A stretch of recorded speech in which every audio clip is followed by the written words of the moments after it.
Support for this podcast comes from Minuteman Press to Pair. Minuteman Press to Pair is your preferred print and marketing service provider, helping CertainPath members grow their business since 2001. Through their knowledge and experience with CertainPath programs, you'll receive a fast turnaround and satisfaction guaranteed on price guides, inspection forms, club materials, and much more. In addition to specializing in CertainPath proprietary tools, Minuteman Press to Pair also provides custom design services, as well as templates to help you market your residential business. Like you, they're committed to your success. Minuteman Press to Pair is the only Minuteman location affiliated with the CertainPath Partner Network, providing member rebates and discounts. Contact Denise today for more information at 877-203-4769. Welcome to The Successful Contractor, powered by CertainPath, formerly Success Group International, a show for residential contractors about residential contractors. We chronicle business journeys, share insights, and celebrate successes in this wonderful industry. I'm your host, Bob Houchin. As a reminder, all episodes of The Successful Contractor are available on YouTube, as well as your podcast player of choice. And for more information on how CertainPath can put your contracting company on a certain path to success, visit our new site, www.mycertainpath.com, or give us a call at 866-299-8505. Today's show is another CertainPath member discussion. These are interactive, live programs where I interview CertainPath members on a particular topic. The topic of this call, the new generation in contracting, stepping into a family business, earning trust, motivating young workers, and more. I'll let my guests introduce themselves in a moment. I hope you enjoy the show and take away a nugget or two. Thank you, everyone, for joining us for another CertainPath member discussion. I'm your host, Bob Houchin. CertainPath member discussions are your opportunities to hear from members like you explain what they're doing to be successful. Think of it as a little slice of Expo coming to you through your computer or phone every month. Speaking of which, Expo, it was great to see so many of you at our last Expo at the Gaylord in Denver. If you haven't heard, put it on your calendar now. Your spring Expo will be at the Gaylord in Washington, D.C., March 9th through the 11th. We'll let you know as additional details as they come about. I think it's the first time we've ever been in D.C. in our 20-some-odd years, so I'm definitely excited. I hope you guys can make it. Today's topic is one that intrigues a lot of business owners within our CertainPath family, and it pertains to this idea of the new generation coming into contract. And today we have two great panelists that will talk about stepping into their established family businesses as the next generation, how they earn their team's trust.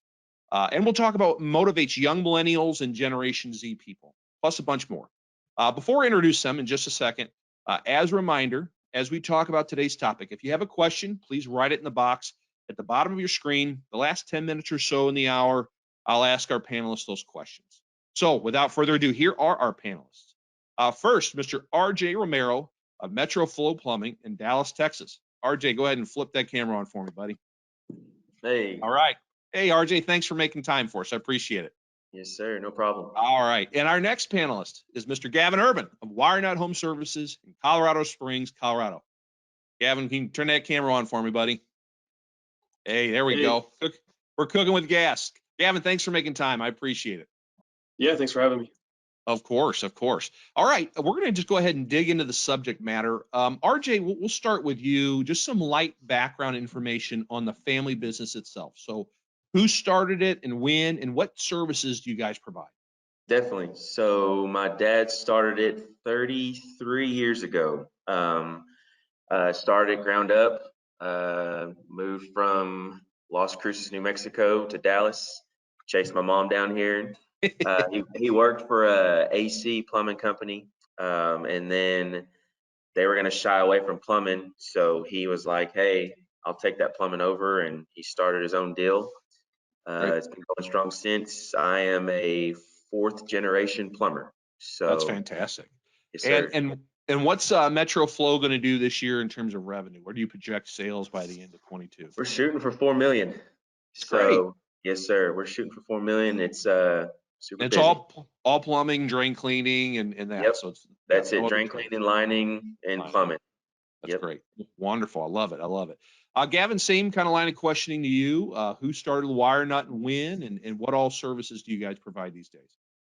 So WireNut started in 2004 by my uncle, and grandpa. Kind of, my dad was a mix in there as well, but my dad was working for Urban Electric still, which was my grandpa's company, was an electrical contracting company, and then we opened WireNut as the residential side. My dad took over for bought my uncle out years later, so now he's just the sole owner of it. Right. I came in about 3 years ago full time. I worked before that in the summers, just out in the yard, helping out with fleet maintenance, stocking bands, that sort of thing. Yeah. But yeah, now we've grown since 2004. We were only doing electrical, and now we're doing everything from electrical to HVAC to plumbing, and now sewer and drains as well. Yeah. What do you guys think you'll finish out 22 at? You guys are good size. We're on pace for close to 20 million. That's fantastic. That's great. That's great. Well, I've known both your families a long time, and it's great people, and I'm excited to have you guys on. All right. Well, Gavin, let's go ahead. Let's go through the follow-up question. You talked about your early experiences in the family business. Did you do a lot of ride-alongs with Trent back then, or I guess if the business had kind of gotten a little more established, maybe he might have been out of the truck by the time you're getting older. What are your earliest memories? Yeah. So growing up, when I was younger, he was still out in the field doing service calls and whatnot. Okay. So, and I even remember when he was still doing construction jobs. But by the time I was probably old enough to go on a ride along, he was mostly in the office. So my experience with the trades was just working on things at home. So he would teach me electrical things from switching out outlets, putting in lights, ceiling fans, that sort of thing. So I gained experience through that. And then last year, I actually decided I wanted to step away from the office for a little bit. And I spent the summer riding along with HVAC installers because I wanted to learn that side of the business. Yeah. So I spent the whole summer doing installs, which was cool. It was very fun, and I learned a lot from it. So it's helped out. That's interesting. Now, are you technically adept? Is it something that comes easily to you, or do you have, like me, I have two left hands and can't use either one of them? So yeah, I mean, I think the first few times it was kind of a big learning curve, but after about a week, I was like, all right, I got the hang of this. That's cool. Pretty easy. I mean, of course, there's things that'll come up that are difficult and you're gonna need help, but yeah. No, that's good. That's great. Now, RJ, same kind of line of question to you. What are your earliest memories in the family business? Were you running around the office? Did you help Rick out on calls, or what do you recall? Yeah. So just when I was little, just always running around the office, running on jobs with my dad if I needed to, and then just getting older enough, I would start ride-alongs. I'd be an apprentice for one of the guys and start learning the trade and kind of go from there. And then high school, I was sports. So, during breaks, summer, I would come work. And then went to college. So obviously I couldn't work. I would work during the breaks, like Christmas break, Thanksgiving, whatever, summer. Came back, graduated college, and then started running apprentice still, and then finally got my license, and then just went from there. So so let me follow up on that. And you both went to college, and RG, what I remember I visited your mom and dad's shop, and either your dad and I were going to lunch or something, and he was talking about you. I think you were a freshman at Oklahoma State at the time. He didn't think you were gonna come back into the family business, but what else did you think you might pursue when you were going to college? Did you know, or are you just going to go to college and figure it out? I knew. I was so frustrated and mad at my parents for making me go to college because I wanted to be a plumber right out of high school. Okay. And my mom insisted. She goes, "You need to get a degree. You need to get a degree." I was like, "Whatever, fine."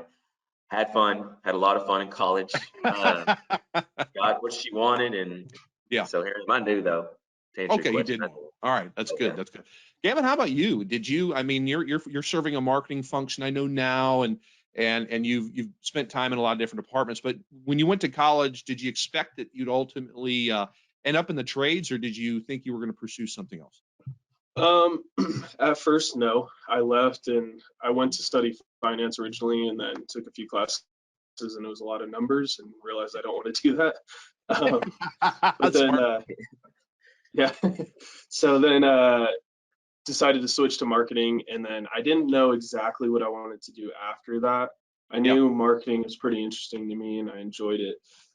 About 2 or 3 years into college, I started working part-time again at the company. And so Yeah. I was still doing some helping out with some fleet stuff, but then I was kind of dipping into marketing a little bit more. And I Yeah. realized I enjoyed it. And then what kind of brought me back to wanting to come full-time and working back in this company was Expo 2 years ago, the one in San Antonio. Interesting. I was brought along to that, and there was a lot of classes there where I was like, wow, there's a big future in this where I could see myself being. So That's exciting. So was that okay? yeah. That's pretty cool. Very, very cool. Mhm. So RJ, you said you always knew you wanted in. What was the attraction? Just you saw how well your mom and dad were doing, or you just saw the opportunity, or what do you think? It's in my blood. It's true. 4 generations, right? Yeah. Can't Yeah. shake I it out. just seeing my dad, succeed and work so hard and everything. It's just like, man, this is it. Like, I knew I could make a good living off of it, be comfortable, so loved it. Loved getting to interact with different people every day. Yeah. You never know when you knock on that front door what kind of person you're going to deal with. And I love Right. that about it. Just seeing the different emotions, the different characters and people when you knock on that door, and pretty much going to help them. Granted, they have to pay money, but you're there to help initially. So that's the fun No, part that's true. That is it's a neat industry in that regard. Is you are helping people at every about step. it. Definitely. What did your folks think when you said, okay, you went to school and you go, okay, I still want to come back? What was their initial reaction? My dad said, if you want to do it, let's do it, Okay. So I So told him, I was he like, didn't push you. He didn't hey, push you away from yeah, I was like, hey, you got an opening, I'm ready, it. So got me in there and went after it. Yeah. Did you know, because again, there's still this stigma around the trades, like it's a fallback option. It's not a first option. So did your friends give you any trouble about wanting to be a plumber, or did they just say, hey, it's a family business and I get it? Yeah, all my friends knew. They knew my dad owned a plumbing company, so Uh, they're supportive. They knew. that's cool. Um, Yeah, very good. Gavin, how about same to you? I mean, I know WireNut had been getting bigger and established in your community, but did people go, hey, why don't you go work in a Fortune 500 company and wear a $1,000 suit every day kind of thing, or you just they said, hey, I get it. No, I mean, I actually brought in a lot of friends during the summer to come just help out because they were all looking for part-time jobs anyways. Yeah. So they'd come help out in the yard and all that. The only one that was really kind of pushing me away from the company and trying to like branch out a little bit more, funny enough, was my dad. He, Interesting. he wasn't big on bringing me in right away. He wasn't against it. It was more of just there's more out there if you want it. Yeah. But then when I decided I wanted to come back full time, he's like, all right, that's fine. Just you got to put in the work. So Yep. Yeah. Very good. Very good. Yeah, let's go ahead and speak about that. So what is your before we dig in, let's start over. What is your role specifically today? Let everybody know. I'm head of marketing now. So Very good. And what's your marketing budget like these days for your company? it's 10% of our revenue. Right. Very good. Hit that number that we over the KPI we talk about. What are you guys spending mostly on? Is it a mix of traditional and obviously tons of online? Yep, majority is TV. Second would be internet, so Google, things like that, and then direct mail. Mhm. Now, since you've taken over, how long have you taken over that function as director of marketing? It's probably been about a year now. A year now. Yep. What are some of the things that you've had to implement or opportunities you saw that maybe weren't being followed through on in your short time in that function? Um, probably just like quick response to vendors, making sure we're not leaving them hanging so that they can get us what we need. And so one of the things we did this year was actually partner with an ad agency to kind of handle a lot of our TV stuff. And Cool. it's been their local agency here, and it's been great. Yeah. It costs a little bit more, but in the long run, it's helped us a ton. So That's good. Yeah, when you do TV, it's really you got to have the production value. Otherwise, you look like a huckster. So exactly. it makes a big difference. So very good, very good. Thank you, sir. RJ, share with everyone what's your role in the business today. I know you're in the field a lot. Maybe just kind of break it down for everybody. Yeah, so just been in the field most part, lead tech, I guess you'd say. So I'm just here to still running calls, basically looking at more bigger jobs.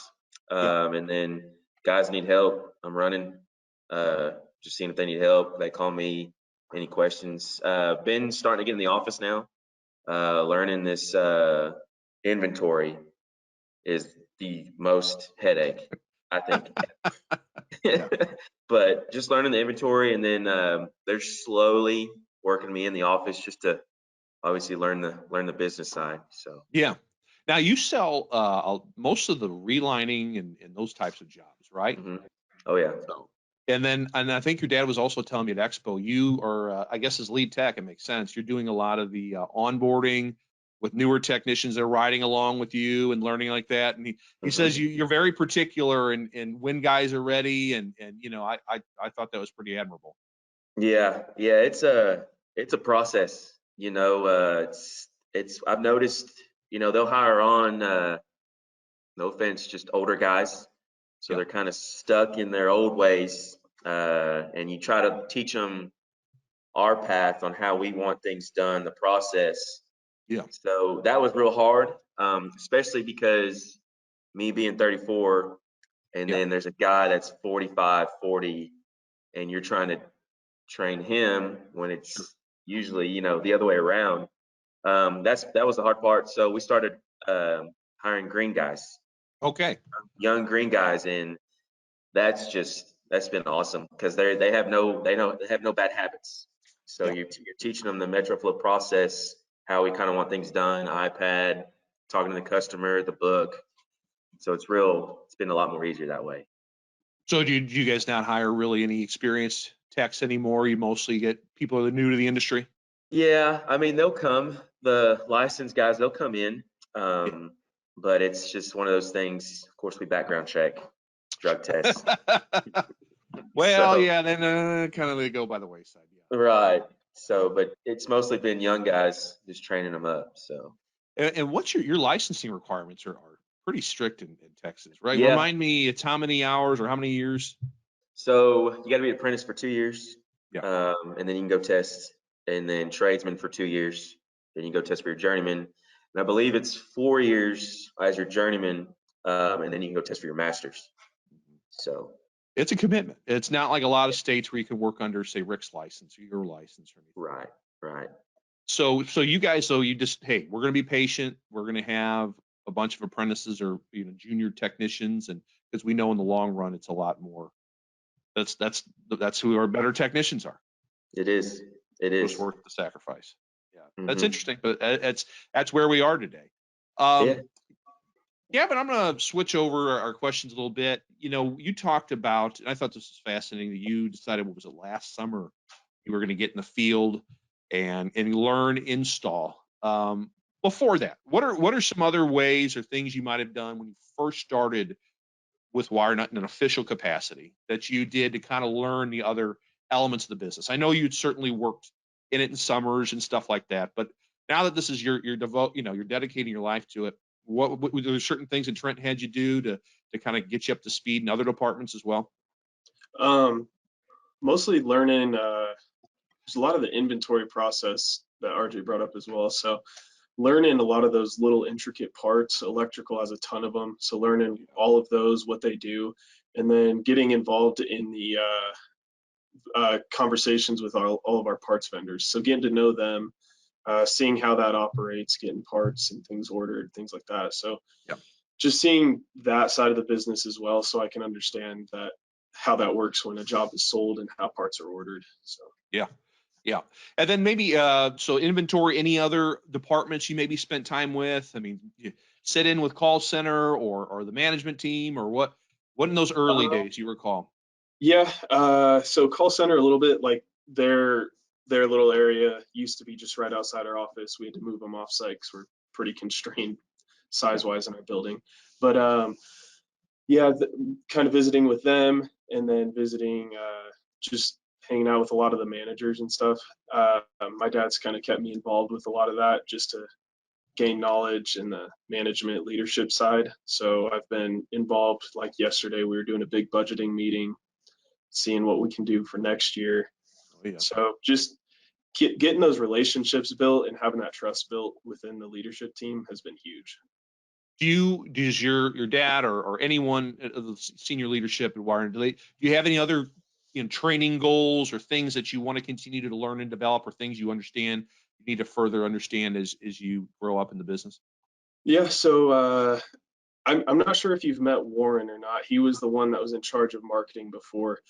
He still helps out here and there. He's in charge kind of above me still, so I have to report back to him. But um, anytime we're doing a vendor negotiation, he's still in the room there with me. So having that knowledge from him and being able to pick his brain about vendor negotiations, what we need to do if our cost per lead is not where we want it, just gaining knowledge from him on how to negotiate those kinds of things.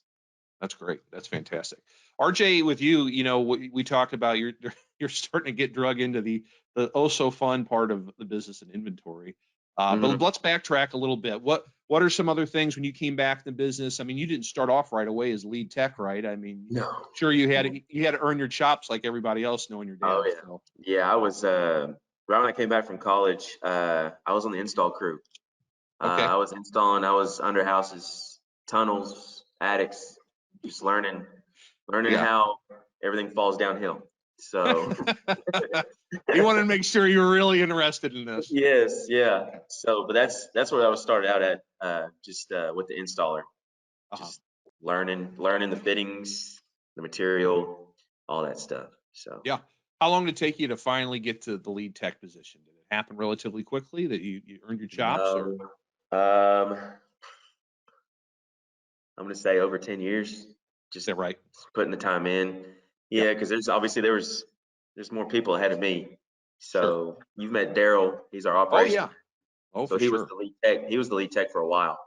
Yeah. So he was the one. He's taught me everything, pretty much everything. Him and a few other guys, and he's ops now. So I'm lead tech. But it took a while. Right.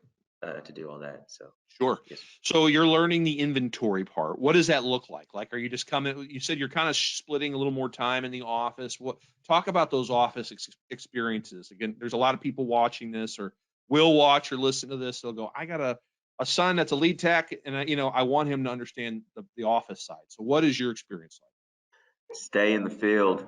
No, I'm just, I'm just kidding. No, it's man, it's a headache. It's a nightmare. Especially we got we got 8 trucks, so just keeping up with every single truck, making sure they're all staying the same. Yeah. They're coming in the mornings trying to get stuff, and I'm just like, no, did you put it on your iPad? Just trying to get them in the rotation so I can stock them every twice a week. Okay. The process it's tough. Then when you order material, you got to put it in the computer, the invoicing, all that stuff. So it's been a headache for sure. So is your materials percentage where it needs to be, or is it a struggle right now? That's a good question. I really don't know that one yet. So yeah, we're getting there. That's part of yeah, I'm still learning reminding myself that the class I took in college, the computer class, on all the where all the numbers are. All that, yeah. So just entering stuff in, but the numbers part, I'm not sure on that yet. Yeah, you're not there yet. Well, that's all right. That's all right. What have you done with the team? I mean, how do you remind the guys to be better about doing stuff like that? You can't beat them over the head, right? Because then all of a sudden, it's you got to like, kind of side with them. Yeah, it's just like, because we have Haley's she was our inventory girl, and she would always let them in, and I'm just like, all right, I'm putting a stop to that, and I blame it on myself, just because I was doing it. I was like, hey Haley, I need to get this. Hey Haley, I need to get that. So blame it on myself, and it's where just like, hey guys, look, when you quit doing this, it's like you said, you can't just bang them on the head over it, because that's not right. But obviously when it gets real repetitive, it's just like, dude, what's it gonna take? Do I need to start reminding you on the job, put your parts in, that type deal, before you have to hit them on the head? Yeah. So it's this constant conversation, sure. Right. You both are in it's the great circumstances, but they also can be challenging in the fact that all eyes are on you too. I mean, you guys are the owner's sons, right? So RJ, let's start with you. How did you earn the respect of of everyone in the business, not that you're not just the kid anymore, that, hey, you know what you're doing, you serve a function that's very real in the business. How long did it take? What did you do? Maybe kind of share that with everybody. Right. Man, I started when I came back. I basically told the guys, I'm like, look, I don't want to be labeled as the owner's son. I just want to be labeled as a technician or a helper or an employee. Yeah. So I made sure that they knew that, and I just kind of just proved myself, like just working, work, just not being labeled as, oh, it's the boss's son. Yeah. He can do whatever he wants. I didn't want to be labeled like that, so I wanted to earn my stripes, I guess you'd say. Just earn the respect, not just get it. Right. So that's how I did it. And then now it's been great. We all get along and kind of go from there. Yeah, that's great. That's great. Yeah, Gavin, how about you? I mean, in your situation, you weren't in the field right away, and then like last summer, almost, hey, install guys, I'm going to start riding along with you to learn it. And then even with the management team, you're now taking over the marketing function, or you're a big contributor in it. How did you kind of earn everyone's respect and kind of let everyone know you're your own person, not just the boss's son? Same kind of thing. I mean, I would do van inspections, check inventory on vans. And so if something was out of line, I'd be like, hey guys, like we need to make sure you got the right parts in here. And that was when I was still way younger even. And so they were probably thinking to themselves, who's this kid telling me boss's son is just out here telling me to put parts in my van. But I think the biggest thing was gaining respect from the technicians just by doing installs last year. They realized, oh, hey, this guy's going to work. He's not here just to get a free ride or anything like that. So, and then even from office side, because a lot of technicians don't see what's going on in the office. So since taking over day-to-day stuff for marketing, it was a big undertaking just because, I mean, we're a larger company. And so if marketing isn't where it needs to be, then we're going to have a ton of guys just standing around not working. And so that was a big thing sitting on my head that, all right, I got to make sure this is working. If I'm willing to take this over, then I got a lot of people counting on me. So right. So was that part of the decision in doing, not just to learn the HVAC side, but it was like, hey, I want to show that I'm willing to put in the work and get dirty and grimy and all that stuff. Was that a big part of that as well? Yeah, it was. It was. I mean, just to gain that knowledge, just to be able to market things better, because you know how it works. So it helps with that. No, that's a really good point. You got to see the WireNut difference, right? And see what makes your installs better than everybody else's. That's a really good point as well. Support for this podcast comes from Zoeller. Zoeller Pump Company's Aquanot Fit 508 battery backup system offers an economical option for homeowners in need of dependable protection from basement flooding. The Aquanot Fit 508 DC sump pump works alongside Zoeller submersible or pedestal pumps to provide up to 6 hours of continuous high-performance pumping when the primary pump either can't keep up or power is interrupted. What really sets the Aquanot Fit apart from any other system is its free connectivity with the Z Control Cloud, allowing users to receive alerts and remotely connect to the system to test, silence, and configure. For more information on the Aquanot Fit and other water and wastewater solutions, visit zoellerpumps.com. Staples. Staples is the leading provider in office supplies, offering a vast selection of products and services. Over the last 2 years, Staples has also become one of America's largest janitorial suppliers as well. From your everyday business essentials to your office furniture, printing, facilities, and break room, Staples can do it all. Staples offers benefits to help create efficiencies in procurement and consolidate vendors to streamline internal processes. Visit www.staplesadvantage.com to learn more. Little shift in topics. Gavin, we'll start with you. I mean, you're Gen Z, right? You're your mid-20s, something like that. Yeah. Yep. What makes up? And most of your frontline people they're younger people. I think that's right. 20s, some 40s. Yeah, we have quite a few younger people coming in lately. Like we've had a handful of people straight out of high school actually come in. We're interested in training them. So right now, those young people that are coming in? I don't know if you get a chance to talk to them or you sit in the meeting. What is their attraction to the trade? I mean, because a lot of times, again, we hear people, well, you get brainwashed in early age. You got to go to college and do this. That's the only way to make, earn wealth in this industry, in this world. Yeah. Obviously accurate. I think people are starting to realize that. I think there's been a shift kind of lately. So a lot of people that are working here, a handful of them are actually friends of mine that I've brought in that are working out in the field now. Yeah. And then also, people are just seeing that the cost of college is ridiculous, and Yeah. a lot of times you aren't getting what you pay for. You go to study one thing and then you end up not even working in that industry at all. And so it's kind of how I felt. Like yes, I did study marketing, but I've learned way more working here than I have when I studied it. So it's that trade-off that people are realizing there's a future in the trades and there's a lot of money to be made in it. Absolutely. What do you, and again, it's hard to make you the spokesperson for an entire generation, right? But just, I'd like to see your observation. What motivates, and people ask this to us at CertainPath all the time. We just don't know what motivates younger people, right? So like Gen Z, 20-year-olds, back in the day, it was like, guys just work 60 hours, whatever an hour, and they were happy, and we'd give them as many hours. But now it's maybe shifted a little bit, where I think people value their free time. And what do you think? What do you think motivates Gen Z and younger people today? I would say money is a little bit of it, just because Yeah. cost of living, especially here in Colorado, is ridiculous. Sure. So that is still a factor. But I think the biggest thing anymore is working for a company or a person that's there to make a difference. Yeah. So whether they're getting involved in the community, helping people out, which has been a huge focus for us this year.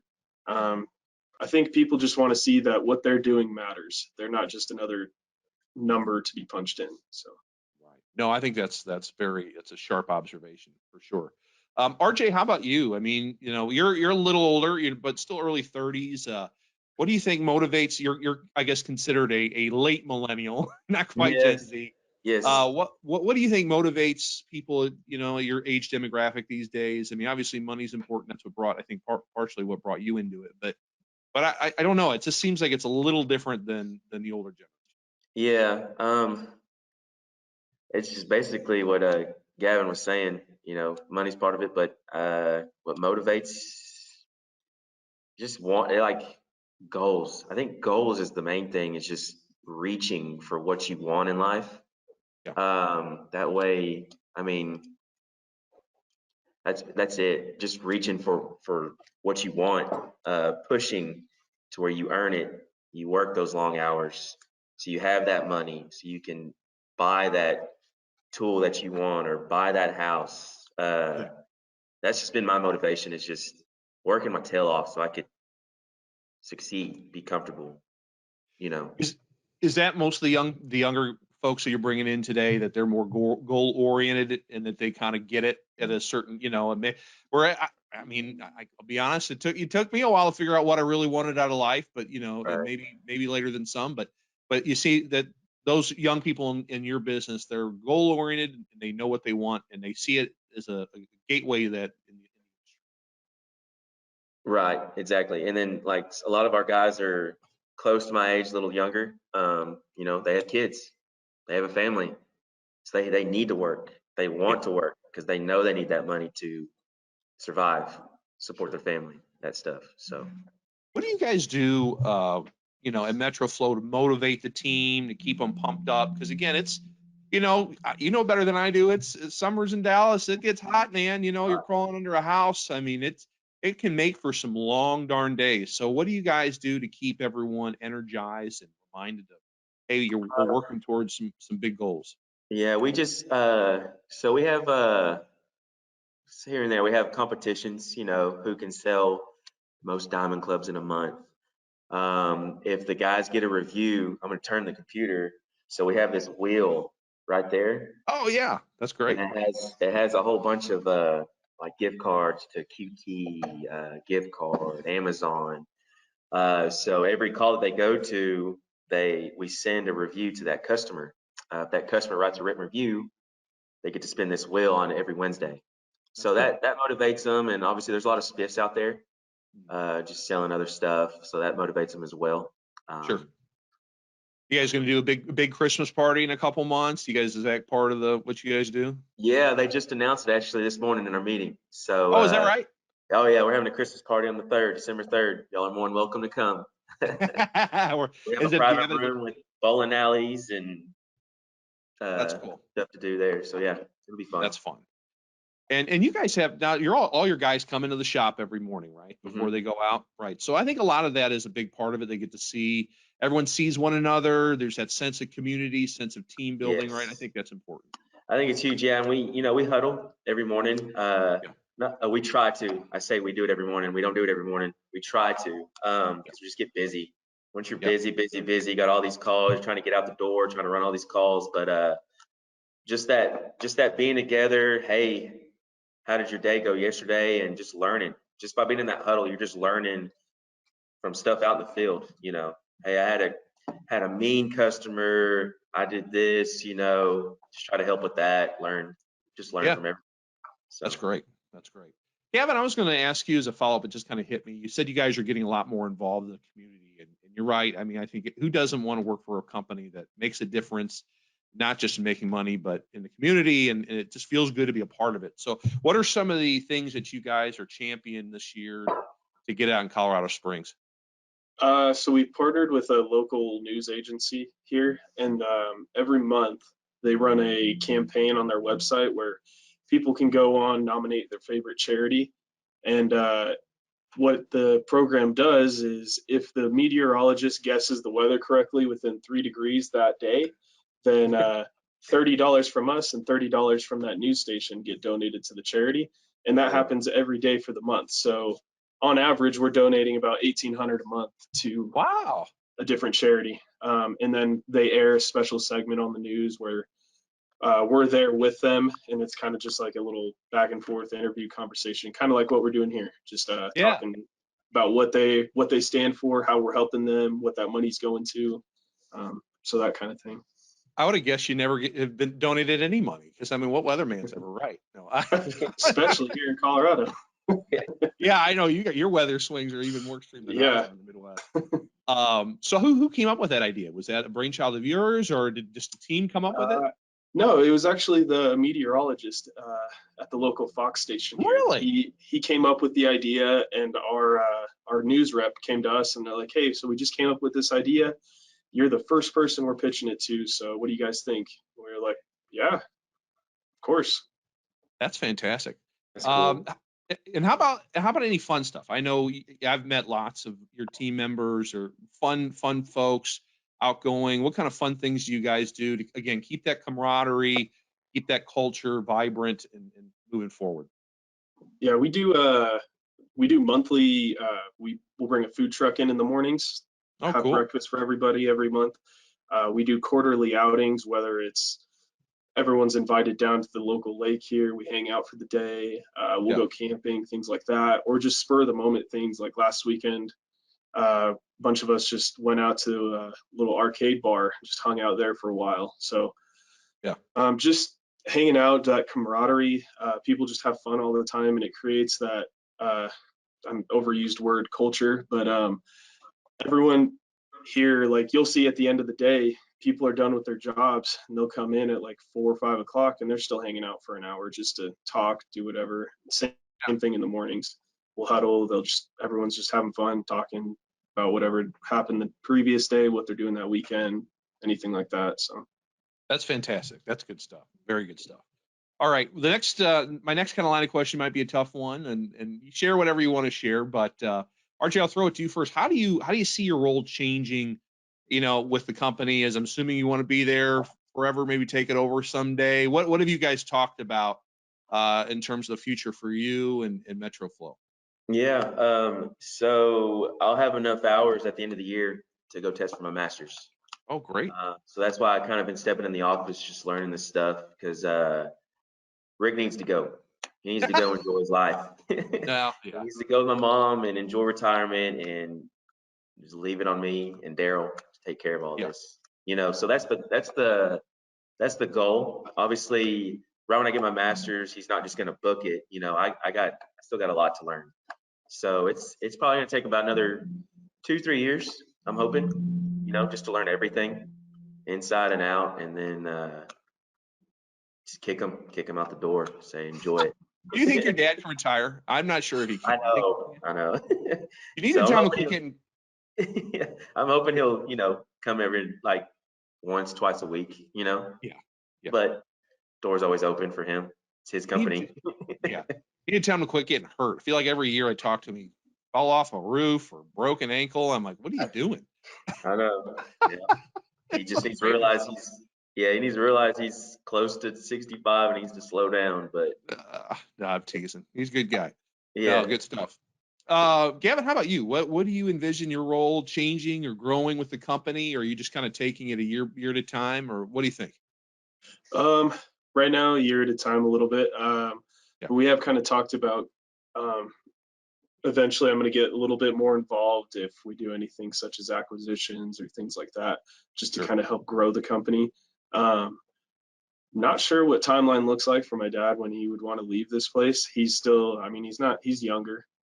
So he's still got some time. He kind of caught his second wind a few years ago, so he's still going. But even if he does retire, I don't know that it's going to be a full retirement. If he's anything like my grandpa, he's still going to be involved. He's going to start something else. So, Yeah.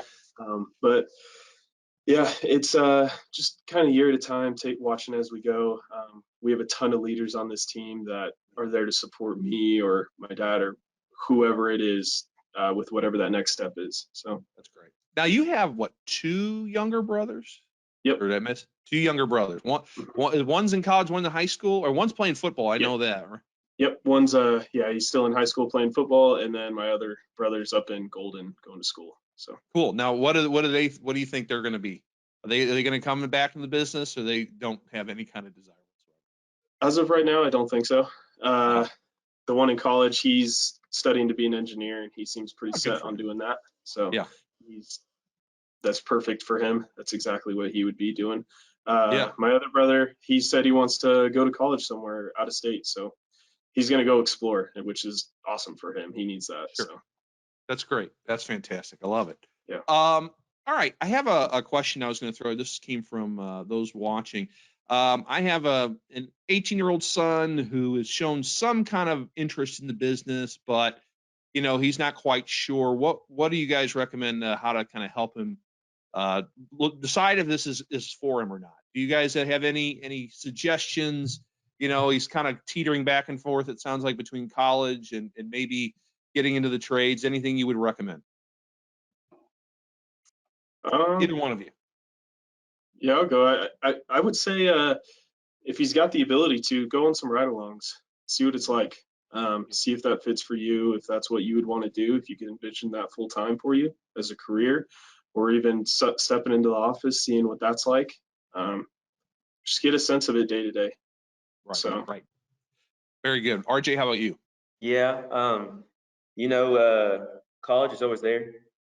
The trade's always there.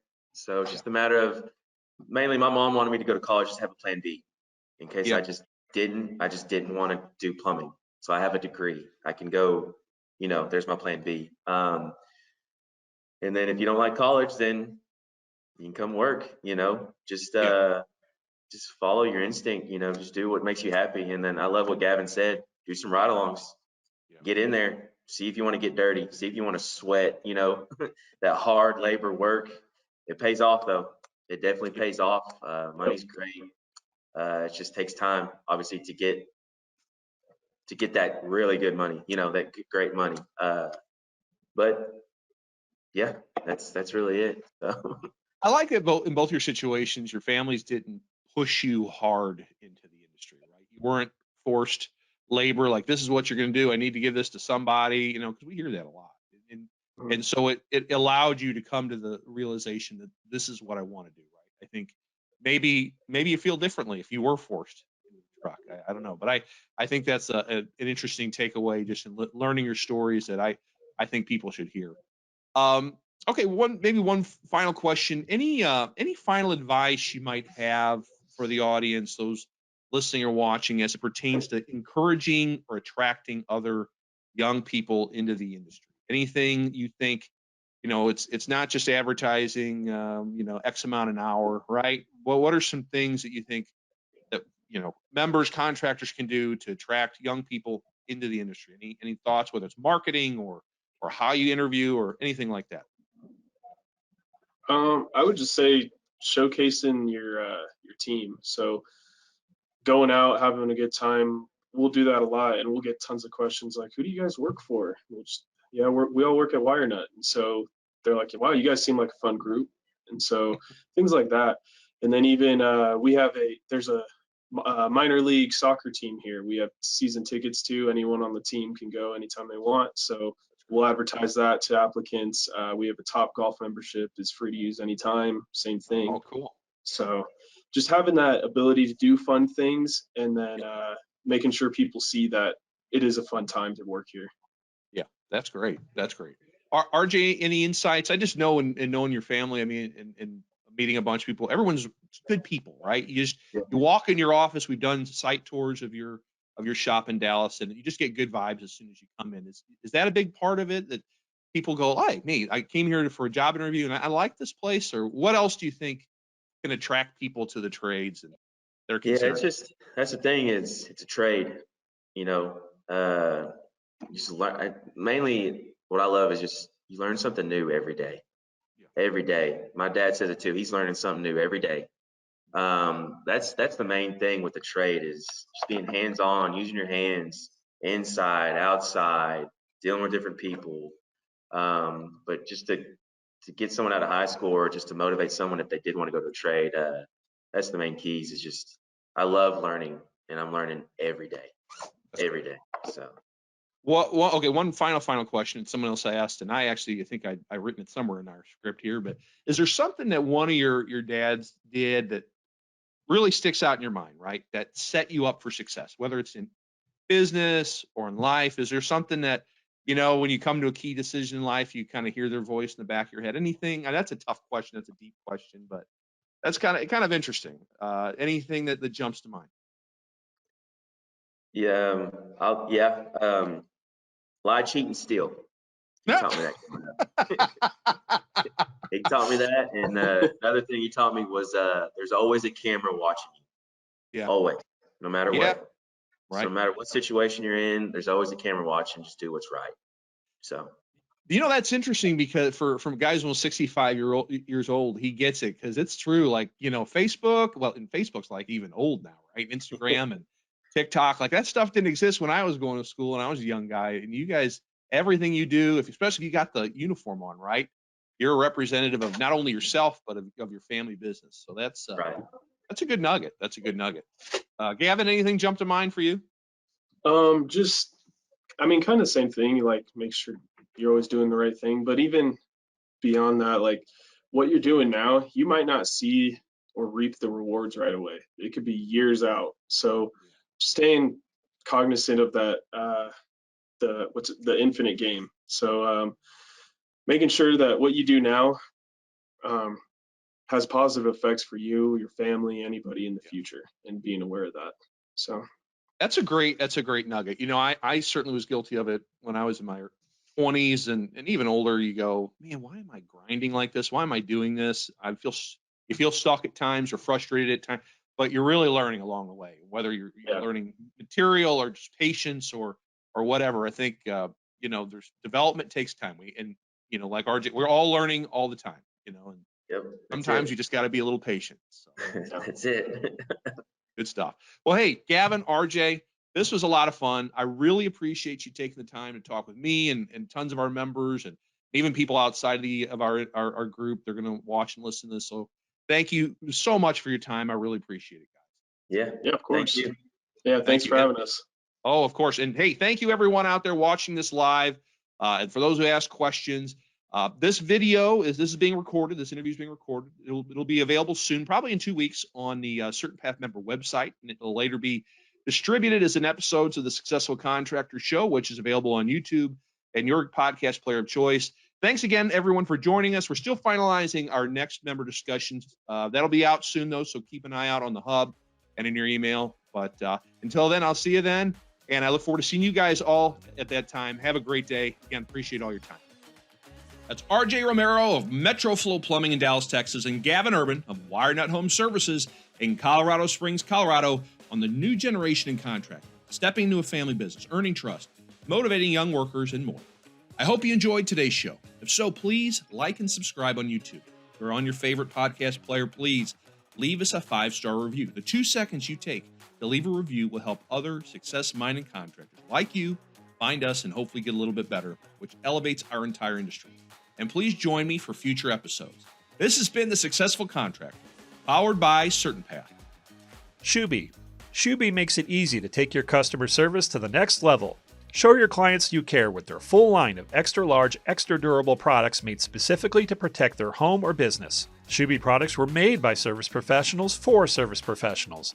None of those cheap, thin shoe covers that tear on the job. Their booties are made tough. They have surface protection products for every floor type to make sure you don't leave behind scuffs or scrapes. And don't forget their coveralls, made with an extra long torso for ease of motion while keeping your uniform clean all day. Let Shuby prevent the hassle of cleanup by preventing the mess in the first place. Put your best foot forward with Shuby today. Visit their website at www.shuby.com or give them a call today and mention coupon code to receive 10% off your next order.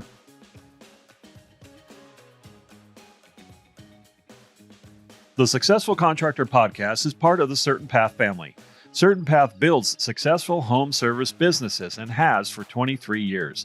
We do it by providing contractors with a proven path to success, professional coaching, software solutions, and a member community of over 1,000 contractors just like you. Doubling your sales with a 20% net profit and an inspiring company culture is all possible. Let us show you the way. With CertainPath, success is made certain. Visit www.mycertainpath.com for more information.